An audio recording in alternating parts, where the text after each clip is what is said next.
Glory in the cross of our Lord Jesus Christ, in whom is our salvation, life, and resurrection, through whom we are saved and delivered.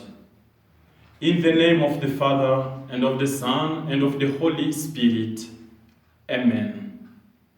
The grace of our Lord Jesus Christ, and the love of God, and the communion of the Holy Spirit be with you all. My dear brothers and sisters, today is the Holy Thursday, a special day.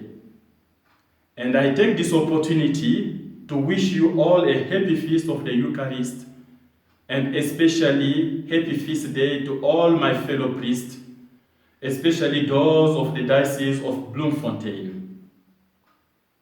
On this day, this Holy Thursday, we enter the Paschal Triduum. During these 3 days, we celebrate what Jesus called his hour, the hour of the Son of Man. Today, we remember the Lord's Supper and the washing of the feet. Firstly, is about the sacrament of the Eucharist. The Lord's Supper, the Eucharist, the Mass, is the sign of love, of Jesus' total love, of Jesus' total gift to his Father by shedding his blood for the salvation of the humanity. This meal, where the bread and wine are shared, anticipates the offering of Jesus on the cross. Surrounded by his disciples, Jesus enacts the ultimate proof of love. There is no greater love than laying down one's life for one's friends. This means that Jesus gives us the ultimate proof through his passion of his boundless love for each of us.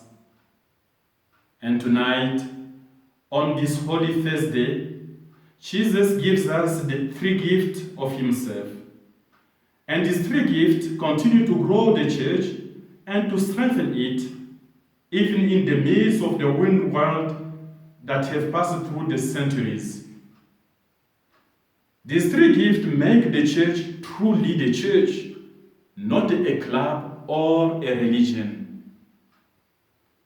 With the first gift, Jesus gave us the Eucharist, his real presence, which nourishes us in each tabernacle during each communion.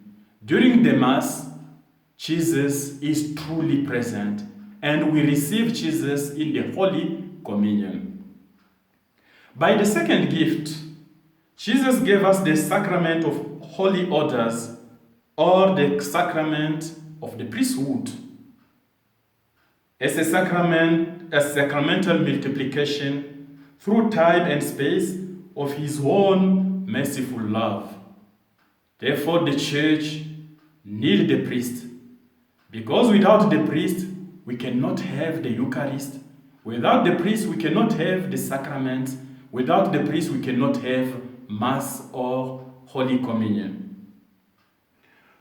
With the third gift, Jesus gave us the commandment of true love, so that we would know how to love in truth, without turning back on ourselves, as when he washed the feet of his disciples. My dear brothers and sisters, on this occasion, I would like to quote a sentence from the Decree on the Ministry and Life of Priests of the Second Vatican Council, which expresses this clearly. It says, through the apostolic proclamation of the gospel, the people of God are called together and assembled.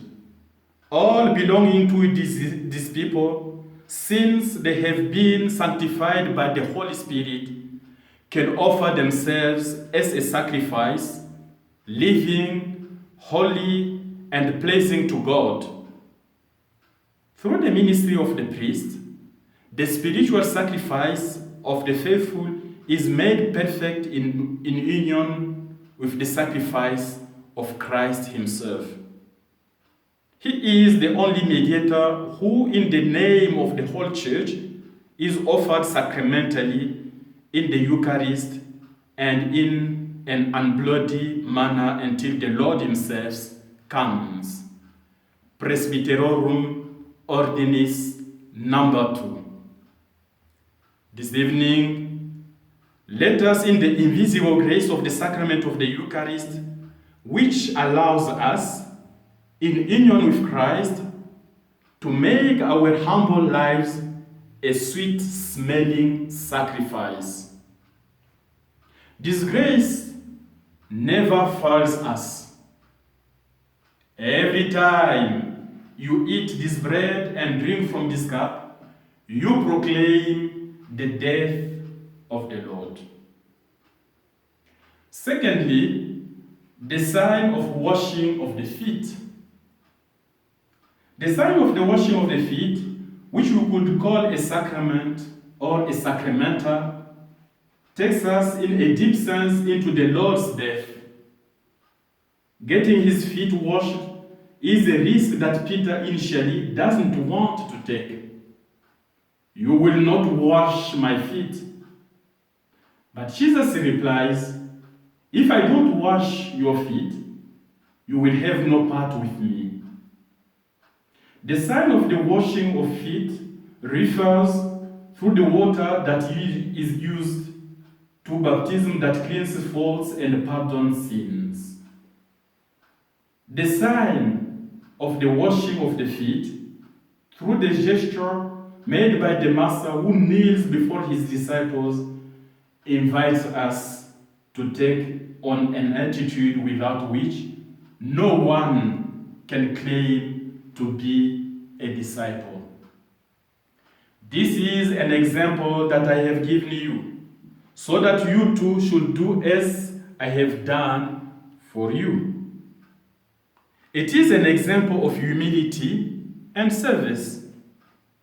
In our world today, where pride, self-centeredness, selfishness, the thirst for power, and the worship of material goods is preferred, the disciple of Christ must so love, he must serve in humility, and he must open his heart to sharing and self-giving. In conclusion, so our Eucharist celebration tonight realizes what it means. The sacrament of the Eucharist and the sign of the washing of the feet produce their invisible grace. Let us ask the Lord during our celebration tonight for the grace to dare to take the risk to help others, to support others, especially during this time of lockdown. We must shed our selfishness and self-centeredness by becoming the Eucharist and the bread of life for our brothers and sisters. And that can push us to say, like St. Paul, it is no longer I who live, it is Christ who lives in me. Glory be to the Father, and to the Son, and to the Holy Spirit, as it was in the beginning, is now, and ever shall be, world without end. Amen. The Lord be with you. May Almighty God bless you and protect you, the Father, the Son, and the Holy Spirit. Amen.